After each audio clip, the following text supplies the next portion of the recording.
नमस्कार, आप सबको स्वागत है हमारी चैनल केडी हॉस्पिटैलिटी में।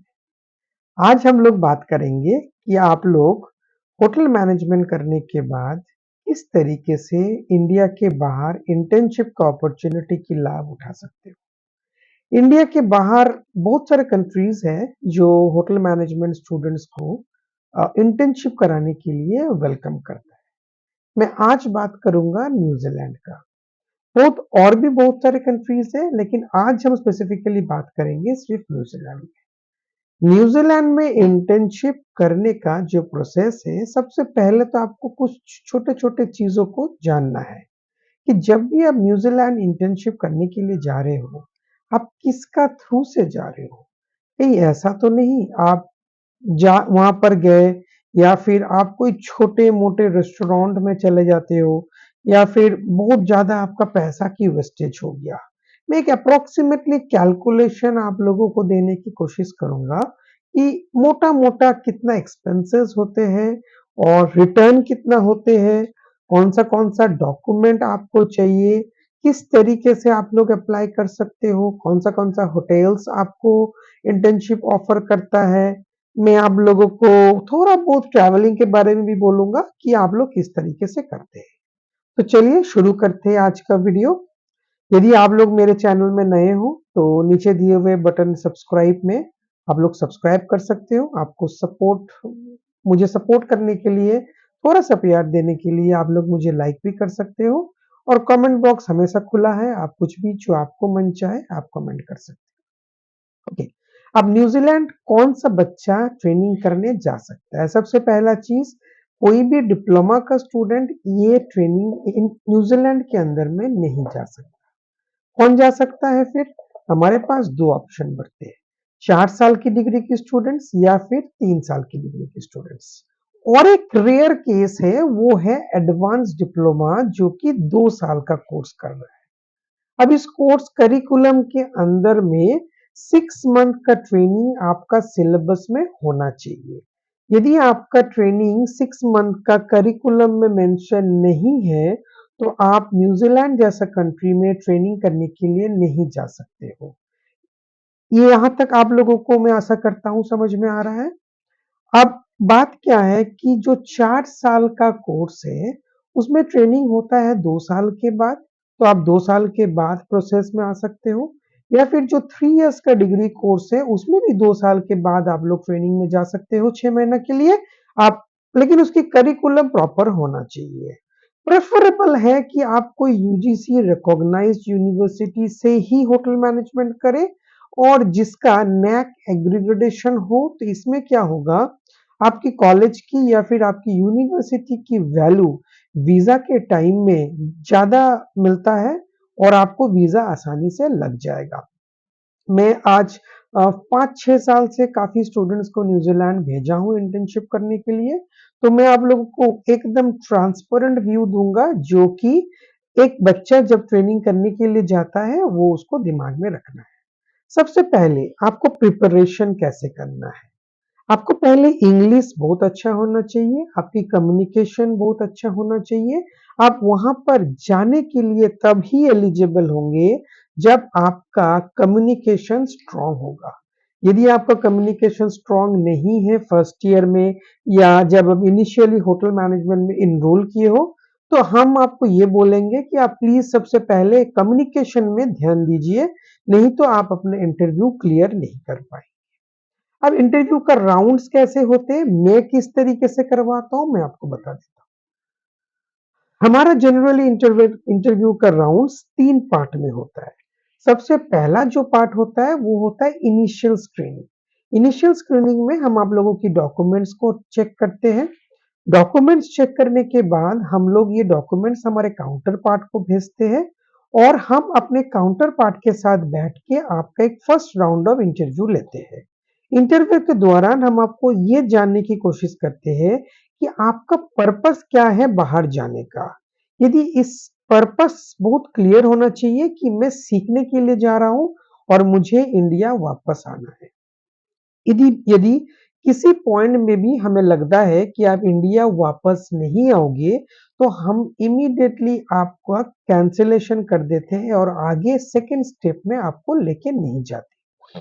तो जनरली बच्चे तैयार रहते हैं उस तरीके से जिनका प्रिपरेशन होता है, तो स्क्रीनिंग इंटरव्यूज में बच्चे क्लियर कर लेते हैं जिसमें उसकी कम्युनिकेशन दिखा जाता है, बॉडी लैंग्वेज दिखा जाता है, आई कांटेक्ट देखा जाता है और हम ये देखते हैं उसकी इंटेंशन क्या है बाहर जाने का। इसके बाद सेकंड राउंड होता है न्यूजीलैंड की जो स्पॉन्सर्स होते हैं उनके साथ। स्पॉन्सर्स आपके इंटरव्यू का एक लिंक देंगे, जनरली स्काइप का लिंक होता है और आपको अर्ली मॉर्निंग टाइम में इंडिया टाइम के अनुसार 9 बजे के अंदर-अंदर आपका सेकंड राउंड इंटरव्यू हो जाता है। सेकंड राउंड स्पॉन्सरशिप का इंटरव्यू होने के बाद हम लोग क्या करते हैं या स्पॉन्सर्स क्या करते हैं, आपकी जो रिज्यूम है वो डिफरेंट होटल्स न्यूजीलैंड के अंदर में जो ऑकलैंड में, वेलिंगटन में, क्वींसटाउन में, डिफरेंट प्लेसेस में, डिफरेंट होटल्स में आपका भेज देते हैं। जहाँ पर भी आपका रिज्यूम शॉर्टलिस्ट होता है, रिज्यूम का भी एक फॉर्मेट है। अब ऑब्वियसली इस वीडियो के अंदर में हम ये बता नहीं सकते वो फॉर्मेट क्या होगा, मैं हो सके तो डिस्क्रिप्शन लिंक में दे दूंगा या आप गूगल में सर्च करके भी देख सकते हो कि ये फॉर्मेट क्या होता है। अब ये फॉर्मेट के अनुसार हम आपके रिज्यूम्स को सर्कुलेट करते हैं पूरा न्यूजीलैंड की होटल्स में। उसमें से जो भी होटल्स आपको सिलेक्ट करता है, उस होटल में आपका थर्ड राउंड ऑफ इंटरव्यू होता है। जनरल इंटरव्यू होगा डिपार्टमेंटल हेड के साथ। आप कौन सा डिपार्टमेंट में ट्रेनिंग करना चाहते हो, उस डिपार्टमेंट हेड के साथ।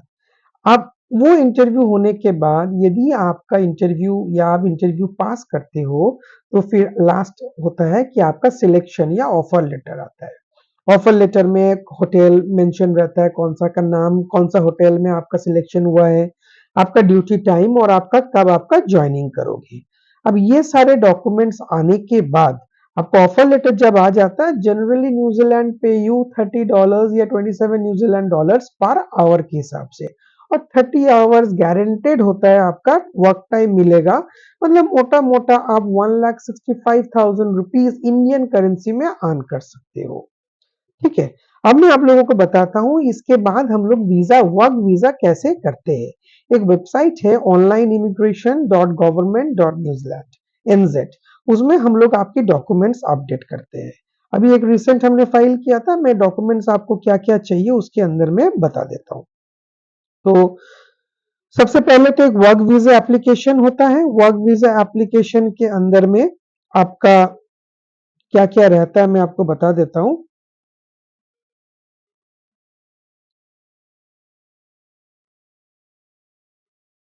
एक सेकेंड, मैं जस्ट लॉग इन कर रहा हूँ online immigration dot government dot New Zealand में। मैं स्क्रीन नहीं शेयर कर रहा हूँ क्योंकि ये काफी कॉन्फिडेंशियल होता है। ऑब्वियसली किसी बच्चे का डाटा है, किसी बच्चे का वीजा भी इसके अंदर में है, तो मैं नहीं चाहता कि ये सारे स्क्रीन में पब्लिक हो क्योंकि हर इंसान की प्राइवेसी भी इंपॉर्टेंट होता है। सो आप मुझे थोड़ा सा समय दीजिए, मैं जस्ट इसको ओपन कर रहा हूँ। आपको ऑनलाइन ही इसको करना पड़ेगा, ये आप खुद भी कर सकते हो या फिर आपकी कॉलेज में जो फैकल्टीज है या जो काउंटर पार्ट्स है वो आपको हेल्प कर देते हैं। हम लोग जनरली हेल्प करते हैं हमारे स्टूडेंट्स को। ठीक है। अब मैं डॉक्यूमेंट में लेके आता हूँ, इसमें क्या क्या डॉक्यूमेंट्स होता है मैं आपको थोड़ा क्लैरिफाई कर देता हूँ। सबसे पहला जो डॉक्यूमेंट होता है वो होता है वर्क वीजा एप्लीकेशन। इसके अंदर में क्या होता है, एक सेकेंड थोड़ा सा लोड हो रहा है। ओके, एनीवे ओपन हो गया। ठीक है। वर्क वीजा एप्लीकेशन में आपका फैमिली का नेम, जेंडर, फैमिली का लास्ट नेम, ये सारी चीजें होता है। क्या आपका न्यूजीलैंड में कोई रहता है कि नहीं, वहां पर यदि आप जा रहे हो तो वहां पर स्पॉन्सर कौन कर रहा है आपका, उनका डिटेल्स वो हम आपको सारे प्रोवाइड करते हैं जब सेकंड राउंड इंटरव्यूज होता है। आपका कुछ हेल्थ डिक्लेरेशंस भी होता है कि आपको कोई ऐसा बीमारी तो नहीं है, कि ट्यूबरकुलोसिस तो नहीं है, कोई रेनल डिजीज नहीं है, हॉस्पिटल केयर की जरूरत है आपको, रेसिडेंशियल केयर या प्रेग्नेंट वगैरह, ये सारी चीजें क्लैरिफाई करते हैं जो आपका नॉर्मल वीजा। उसके बाद आपका वर्क हिस्ट्री देखते हैं कि आप इंडिया के अंदर में कोई होटल में ट्रेनिंग की हो कि नहीं। हम लोग जनरली इंडिया के अंदर में ब्रांडेड 5 स्टार प्रॉपर्टीज में बच्चों को डिपार्टमेंटल ट्रेनिंग 3 महीने का करके भेजते हैं। उससे क्या होता है, बच्चा ज्यादा स्किल्ड हो जाता है और कॉन्फिडेंट होता है जब वो इंटरव्यू के लिए बैठता है। उसमें इंटरव्यू क्लैरिटी जो पास की रेशियो है वो ज्यादा होता है। तो ये सारे चीज इसके अंदर में होता है जिसको हम लोग वर्क वीजा एप्लीकेशन बोलते हैं। इसके बाद आपको वो एविडेंस ऑफ फंड भी अपलोड करना पड़ेगा। एविडेंस ऑफ फंड के अंदर में आपके पास मोटा-मोटा अप्रोक्सीमेटली बैंक में 3 लाख रुपीस के आसपास की फंड होना चाहिए। वो बैंक की स्टेटमेंट अपलोड होता है, ऑब्वियसली आपके पेरेंट्स की होंगे, ठीक है। उसके बाद आता है evidence required for student and trainee work visa. एक कॉलम है, उसके अंदर में क्या होता है मैं आपको बता देता हूँ। जॉब ऑफर्स भी अपलोड करना पड़ेगा, पासपोर्ट अपलोड करना पड़ेगा, ठीक है। अब जो एविडेंस रिक्वायर्ड होता है उसमें कॉलेज का एक लेटर होता है, जहां पर कॉलेज ये मेंशन करता है कि बच्चा या स्टूडेंट इस सेमेस्टर में ट्रेनिंग जा सकता है, और उसका सपोर्टिंग यूनिवर्सिटी का या कॉलेज का जो भी करिकुलम है उसको भी अपलोड होना चाहिए। कॉलेज थोड़ा-सा ट्रस्टेड होना चाहिए, नहीं तो न्यूज़ीलैंड का वीज़ा में वेरिफिकेशंस होता है। कॉलेज में भी फ़ोन आता है, स्पॉन्सर के पास भी फ़ोन जाता है। तो यदि वेरिफिकेशन नहीं होता है प्रॉपर तरीके से, तो फिर आपका वीज़ा रिजेक्शन भी 100% होगा। या फिर कुछ क्लॉज़ डाल देगा जहाँ पर उनको कुछ क्वेश्चन होगा। इसके बाद उसके अंदर में आपको जॉब डिस्क्रिप्शन भी अपलोड करना पड़ता है। ये होटल से आता है कि आपका क्या काम होगा जब आप वहाँ पर जाओगे। जब उसके बाद एक होटल का एम्प्लॉयमेंट एग्रीमेंट लेटर होता है, जहाँ पर होटल एज़ एन एम्प्लॉयर और आप एज़ एन एम्प्लॉयी साइन करते हो, आप दोनों अपने टर्म्स एंड कंडीशंस में एग्रीड होते हो। फिर एक कवर लेटर जाता है, ये भी कॉलेज से जाता है। उसके बाद एक एकेडमिक ट्रांसक्रिप्ट जाता है, ये भी कॉलेज से जाता है, जिसमें हम लोग आपकी first semester, second semester, third semester की मार्कशीट्स को अपलोड करते हैं, और लास्ट में एक फेस का clear image with white background के साथ एक उसकी कुछ स्पेसिफिकेशंस है कि किस तरीके से आप इमेज को क्लिक करोगे। आप जाके गूगल में सर्च कर सकते हो इसके बारे में, या मैं डिस्क्रिप्शन में दे दूंगा कि किस प्रकार का इमेज होना चाहिए कि आपका वीजा के लिए वो एप्लीकेबल है। और एक फीस होता है, अप्रोक्सीमेटली 37,000 का फीस होता है, वो आपको पे करना पड़ता है, और उसके बाद आपको वेट करना पड़ता है। आपको हर दिन ये पोर्टल खोल के देखना पड़ेगा। अप्रोक्सीमेटली 40 डेज के अंदर अंदर बच्चों का वीजा आ जाता है। वीजा 6 मंथ का होता है, तो उसके बाद आप फ्लाइट का टिकट कीजिए। फ्लाइट का टिकट इस रूट से कीजिए जहां से ट्रांजिट वीजा की जरूरत ना हो। तो उसके बाद आप टिकट करके वहाँ पर जाके जॉइन कीजिए, वहाँ पर सपोर्ट रहेगा होटल का, आपको बहुत सपोर्टिव होते हैं ये लोग, आपको कोई दिक्कत नहीं होता है, अकोमोडेशन असिस्टेंस भी होते हैं, और फिर अपना ड्यूटीज़ आप खत्म कर वहाँ पर जॉइन कर सकते हो। अब ड्यूटी जॉइन करने के टाइम में या वहाँ पर कोई भी प्रॉब्लम होता है, तो वहाँ पर होटल है, या फिर जैसे हम लोग करते हैं, हमारा कॉलेज होता है, तो हमारे कॉलेज में वहाँ सपोर्टिव टीम है जो आपको मदद कर देता है। सो ये एक अच्छा अपॉर्च्युनिटी होता है न्यूज़ीलैंड में ट्रेनिंग करने का। मैं आशा करता हूँ कि आप लोगों को मैंने काफ़ी अच्छे तरीके से पूरा प्रोसेस को एक्सप्लेन किया हूँ। यदि आप लोगों को कोई भी डाउट्स हो, कोई भी चीज़ नहीं समझ में आए, तो प्लीज़ आप मुझे कमेंट बॉक्स में कमेंट कीजिएगा। और एक इम्पोर्टेंट चीज़ याद रखिएगा, होटल बहुत इम्पोर्टेंट है। जैसे हम लोग जिस प्रॉपर्टीज़ में काम करते हैं, वो जनरली एक्वार ग्रुप्स की होटल्स होते हैं या मिलेनियम्स की होते हैं। ये होटल की ब्रांड के ऊपर डिपेंड करता है कि आपका ट्रेनिंग पीरियड्स कैसे बीतेंगे। और एक इम्पोर्टेंट चीज़, ट्रेनिंग न्यूज़ीलैंड से करके आने के बाद जो डेवलपमेंट हमें देखने को मिलता है बच्चे के अंदर, वो है उसकी कम्युनिकेशन स्किल्स का भी डेवलप हो जाता है। वो क्रॉस कल्चर में काम करना सीख जाता है, और उसके साथ-साथ वो और भी चीज़ें सीख जाता है कि कैसे लोगों से इंटरैक्ट करे, कैसे डिफरेंट कंट्रीज़ के लोगों के साथ काम करे। तो आज का वीडियो यहीं तक है। आशा करते हैं कि आप लोगों को ये वीडियो अच्छा लगा। यदि आपका कुछ सुझाव हो तो प्लीज़ कमेंट बॉक्स में कमेंट कीजिएगा। So thank you so much for watching मी। जय हिंद एंड स्टे ब्लेस्ड।